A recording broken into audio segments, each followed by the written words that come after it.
तो गैस इस पल्सर 220 को चलाते हुए मुझको 1 साल हो चुका है।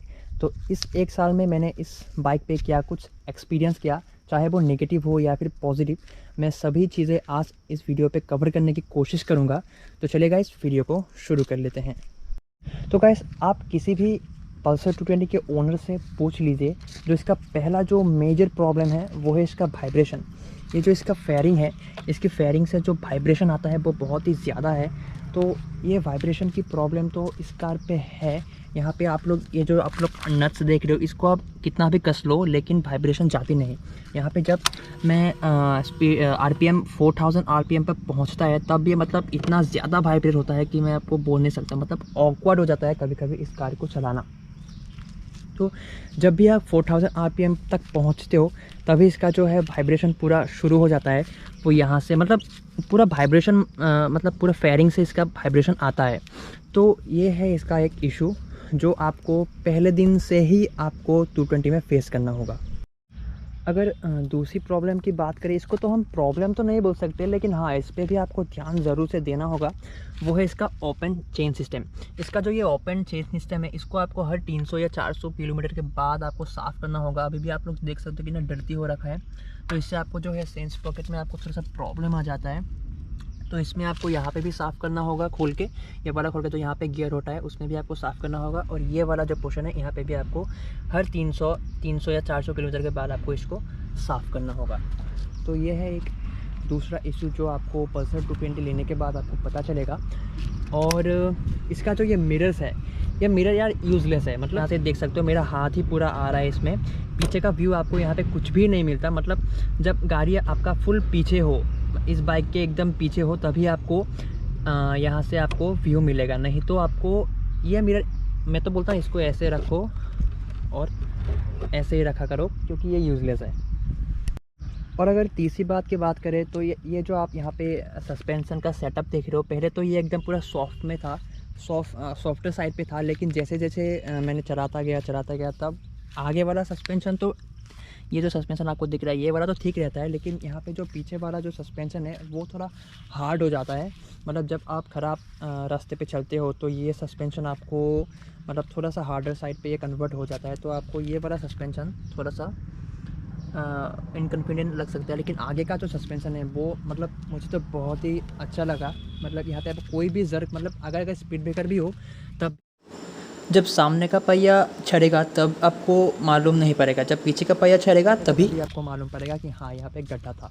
तो ये समय के साथ साथ कुछ इशू आते रहते हैं बाइकों पे। मेरा इसको चलाते हुए करीब करीब 5000 किलोमीटर मैंने 1 साल पे चला लिया।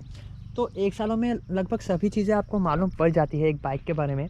तो मैंने ये सब चीज़ें एक्सपीरियंस किया। मतलब इसको आप प्रॉब्लम भी बोल सकते हो, अगर बताया जाए तो इसको आप लोग प्रॉब्लम भी बता सकते हो।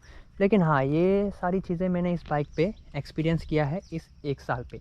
बाकी एच तो इसमें कोई भी प्रॉब्लम नहीं है। बाइक एकदम देख सकते हो, कहीं से भी लूज़ वगैरह हो गया या कहीं से भी रस्टिंग वगैरह हो गया, रस्टिंग प्रॉब्लम भी इस गाड़ी में कहीं भी नहीं है। बस यहाँ पे जो आगे डिस्क ब्रेक देख रहे हो, यहाँ पे एक बार जब मैं मतलब वॉश करता हूँ तो यहाँ पे कहाँ से मतलब पानी घुसता है या फिर यहाँ पे जो पानी लगा रहता है उससे सामने वाला ब्रेक जो है थोड़ा आवाज़ करता है। तो ये भी है, लेकिन पीछे का जो है वो बिल्कुल भी आवाज़ नहीं करता।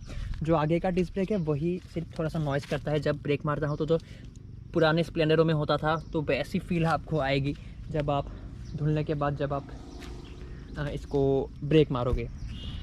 तो ऐसे ही कुछ प्रॉब्लम्स हैं, माइनर से प्रॉब्लम्स है। कितना मैं शायद 2 प्रॉब्लम्स आपको बता दिया हूँ।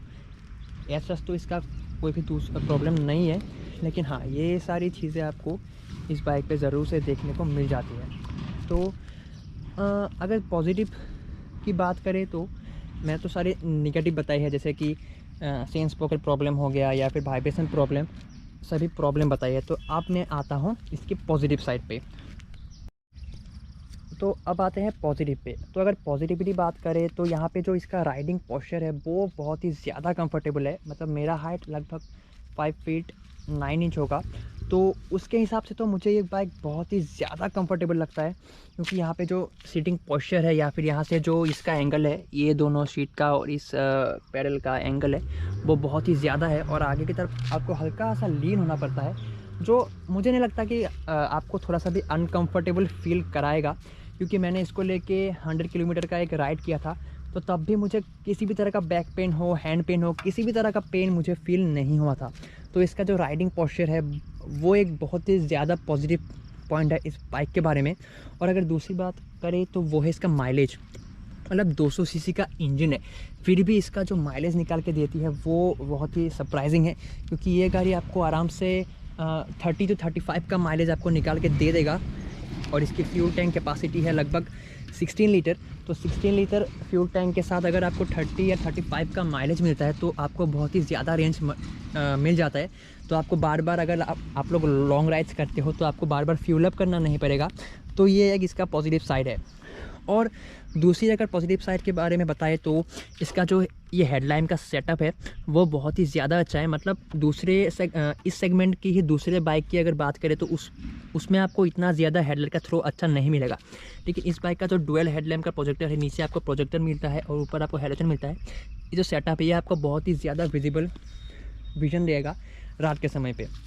तो आपको ये भी ख्याल रखना पड़ेगा कि यहाँ पे आपको मतलब विजन आपको बहुत ही ज़्यादा वाइड मिलता है, क्योंकि नीचे यहाँ पे आपको प्रोजेक्टर मिलता है। तो आपको बहुत ही वाइड रेंज में आपको ये प्रोजेक्ट करता है, थ्रो करता है लाइट, जो कि इसका एक दूसरा प्लस पॉइंट है।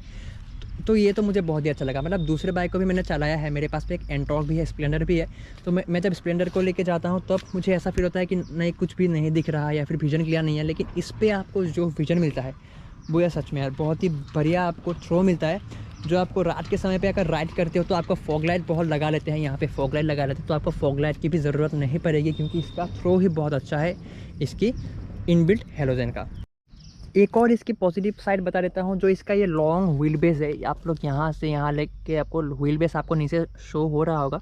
तो ये जो व्हील बेस है, ये इस व्हील बेस का बहुत ही ज़्यादा फ़ायदा है। जब ब्रेकिंग के मामले में आता हूँ मैं, जब ये लंबा व्हील बेस आपको ब्रेकिंग के मामले में बहुत ही ज़्यादा फ़ायदा देता है, क्योंकि जब मैं 100 पर आवर की स्पीड पर भी रहता हूँ, तब भी मैं जब अगर दोनों ब्रेक को मैं कॉम्बी में अगर मारता हूँ, हालाँकि इस पर आपको ABS मिल जाता है, पीछे नहीं मिलता, लेकिन फिर भी जब मैं दोनों ब्रेक्स एक साथ अप्लाई करता हूं तो 100 की स्पीड पे भी ये आपको बहुत ही ज़्यादा स्टेबल ब्रेकिंग परफॉर्मेंस आपको देगा।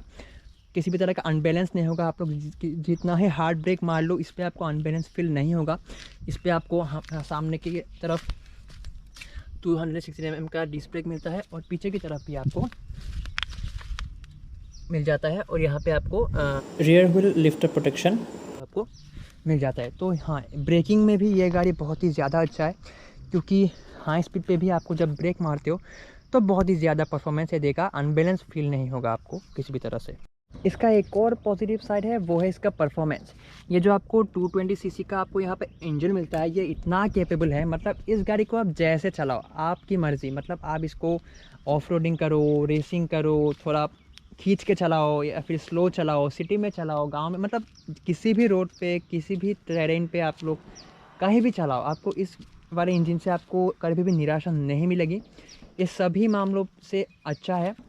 इसको चलाते हुए मुझको 1 साल हो गया है, लेकिन इन 1 सालों में मुझे कोई किसी भी तरह का लैग हो या फिर बूस्ट लैग या फिर एक्सेलरेशन लैग, किसी भी तरह का लैग मुझको नहीं मिला।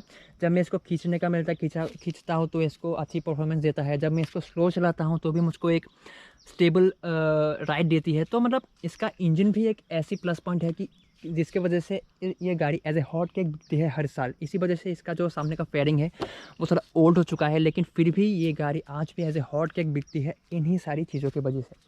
जैसा कि मैंने आपको बताया कि इस गाड़ी में नेगेटिव से ज़्यादा पॉजिटिविटी है, तो इसीलिए शायद ये गाड़ी 10 सालों से इंडियन की दिलों पे राज करता है। शायद यही वजह है, क्योंकि इन 1 सालों में मैंने सिर्फ यही प्रॉब्लम फेस किया कि इसका जो है वाइब्रेशन मिलता है, और ये जो चेन है वो आपको हर 300 या 400 किलोमीटर पे साफ़ करना होगा, जो थोड़ा सा शायद किसी के लिए ईजी हो सकता है, किसी के लिए थोड़ा, जिसका बिजी शेड्यूल है उसके लिए थोड़ा ख़राब हो सकता है। लेकिन यही सारी प्रॉब्लम्स थी, लेकिन इसके प्रॉब्लम्स के ज़्यादा इसका फ़ायदा है। तो आप लोग ये भी देखना कि इसका जो जितना प्रॉब्लम है उससे ज़्यादा इसका फ़ायदा है। तो इसीलिए शायद ये गाड़ी सभी लोग ख़रीदते हैं, और मैंने भी इसीलिए इस गाड़ी को ख़रीदा। और आगे भी मैं जितनी दिन इसको चलाऊँगा वैसे ही मैं आपको रिव्यू देता रहूँगा कि इस गाड़ी को चलाने में मुझको कैसा फ़ील हुआ, या फिर आपको मैं कितना चलाता हूँ वो भी मैं आपको दिखा देता हूँ। मैंने इस गाड़ी को अब तक आप लोग यहाँ पे देख सकते हो, मैंने इसको 5000 करीब चला लिया है। तो इतना चलने के बाद भी ये गाड़ी मुझको बेहतर परफॉर्मेंस दे रही है और आई होप कि आगे भी ये देती रहेगी। जो अगर कोई भी प्रॉब्लम हो या फिर कोई इशू आए तो मैं तो ज़रूर से शेयर करता ही हूँ यूट्यूब पे, तो आप लोग फॉलो कर लीजिए, क्योंकि मैं कार रिव्यूज़ भी देता हूँ। हालांकि अभी तो लॉकडाउन है, इसी वजह से मैं डीलर पे विज़िट नहीं कर पा रहा, लेकिन जब भी ये लॉकडाउन खुलेगा तभी मैं आप लोगों के लिए रिव्यूज़ वगैरह लेके आऊँगा। तो चलिए गाइस, मिलते हैं नेक्स्ट वीडियो पे।